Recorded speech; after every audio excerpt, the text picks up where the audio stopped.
Bihar news में स्वागत है आपका दोस्त की पूरे बिहार की टॉप न्यूज लेकर आए हैं आपके लिए। आज बिहार न्यूज की शुरुआत सबसे पहले करेंगे कि अपनी चुप्पी से बीजेपी की नींद उड़ा चुके नीतीश कुमार ने आखिरकार अपनी चुप्पी तोड़ दी है। जय नीतीश कुमार ने कहा कि वे पहले गलती कर चुके हैं, लेकिन अब वे नहीं करेंगे। वे बीजेपी के साथ ही रहेंगे और इधर उधर नहीं जाएंगे, ये कहना है नीतीश कुमार का। जय नीतीश कुमार ने कहा कि हम दोनों मिलकर के बिहार का विकास करेंगे। जब प्रगति यात्रा के तहत सीतामढ़ी पहुंचे मुख्यमंत्री नीतीश कुमार ने समीक्षा बैठक में कहा कि क्षेत्र में विकास के काम किए जा रहे हैं, किसी के साथ भेदभाव नहीं किया गया है। हम 2 बार गलती से इधर उधर चले गए थे, अब हम हमेशा इनके साथ ही रहेंगे। बिहार के साथ ही देश का विकास करेंगे। आगामी विधानसभा चुनाव में एनडीए के नेतृत्व को लेकर के बीजेपी की ओर से की गई टिप्पणी के बाद जेडीयू के नाराज होने की बात कही जा रही थी, लेकिन नीतीश कुमार ने एक बार फिर से ये साफ कर दिया है कि वे एनडीए के साथ ही बने रहेंगे।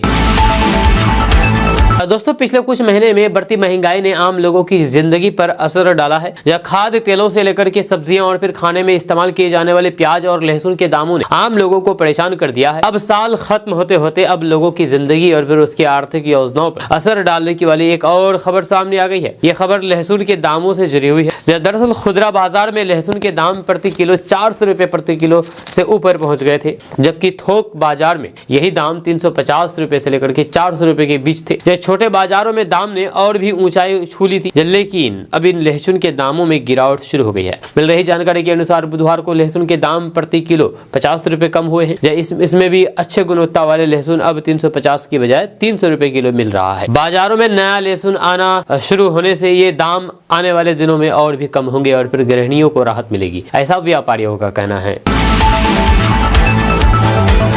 दोस्तों, मनमोहन सिंह के निधन के बाद कई लोग उनकी संपत्ति और परिवार के बारे में जानना चाहते हैं। बिना तामझाम के सादगी से जीवन जीने वाले मनमोहन सिंह की संपत्ति के बारे में जो अपडेट सामने आई है, वो करीब 6 साल पुरानी जानकारी के आधार पर है। जब मनमोहन सिंह 2024 तक राजस्थान से राज्यसभा सांसद थे। 2018 में राज्यसभा सांसद के लिए नामांकन करते समय मनमोहन सिंह ने अपनी कुल संपत्ति 15 करोड़ 77 लाख 52,837 रुपए बताई थी। जब 2018-19 में उनकी कुल कमाई 89 लाख 42,390 रुपए बताई गई है। मनमोहन सिंह के नेटवर्क से जुड़ी हुई ये जानकारी राज्यसभा चुनाव के नामांकन के दौरान किए गए उनके हल्फनामे के आधार पर लिखी गई है, जो आपको भी बताए गए हैं। आपको बता दूं कि मनमोहन सिंह का जन्म 26 सितंबर 1932 को पंजाब के गाह में हुआ था। उनके पिता का नाम गुरमुख सिंह था, जबकि मां का नाम अमृता कौर था। जब विभाजन के दौरान, यानी कि जब पाकिस्तान बना था हिंदुस्तान से कट करके, तो फिर उनका परिवार भारत में अमृतसर चला आया था। साल 1958 में मनमोहन सिंह गुरु शरण कौर से शादी की। मनमोहन सिंह की 3 बेटियां हैं, जहाँ अमृत सिंह, दमल सिंह और फिर उपेंद्र सिंह।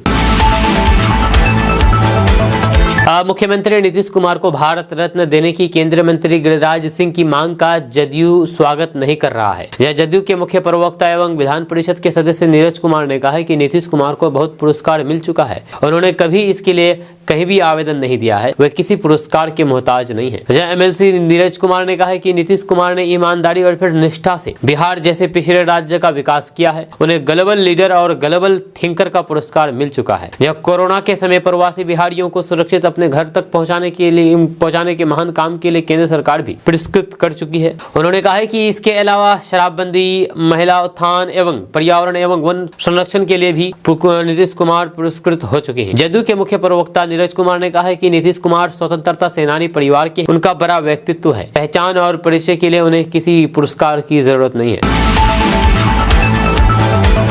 दोस्तों, बिहार में अब से बच्चों को स्कूल भेजने के लिए ऑटो और टोटो का इस्तेमाल नहीं किया जा सकेगा। जब बच्चों की सुरक्षा को ध्यान में रखते हुए बिहार सरकार ने इन गाड़ियों पर पूरी तरीके से प्रतिबंध लगाने का निर्णय लिया है। जब सरकार का ये कदम बिहार में सड़क दुर्घटनाओं में हो रही वृद्धि को देखते हुए लिया गया है। जहां आपको बता दो कि बिहार परिवहन विभाग ने इस नए नियम को अप्रैल 2024 से लागू करने का ऐलान कर दिया है। विभागीय अधिकारियों के अनुसार ये कदम बच्चों की सुरक्षा और फिर सड़क सुरक्षा को सुनिश्चित करने के लिए उठाया गया है। इस प्रतिबंध के लागू होने के बाद स्कूलों को बच्चों के परिवहन के लिए लाइसेंस प्राप्त और सुरक्षा वाहनों का प्रबंध करना होगा। साथ ही ऑटो और टोटो चालकों द्वारा अवैध रूप से बच्चों को ढोने पर भी प्रतिबंध लगाया जाएगा। जहां ऑटो और टोटो में बच्चों के सफर की स्थिति पर लगातार चिंता जताई जा रही थी। इन वाहनों में यानी कि इन गाड़ियों में सुरक्षा सुविधाओं का भारी अभाव था, जहां अक्सर इन गाड़ियों में क्षमता से अधिक बच्चे बैठाए जाते थे, जिससे दुर्घटनाओं का खतरा बढ़ जाता था। इसके अलावा ऑटो और फिर टोटो चालकों द्वारा यातायात नियमों का उल्लंघन करने के कारण भी सड़कों पर हादसों की संभावना अधिक रहती थी।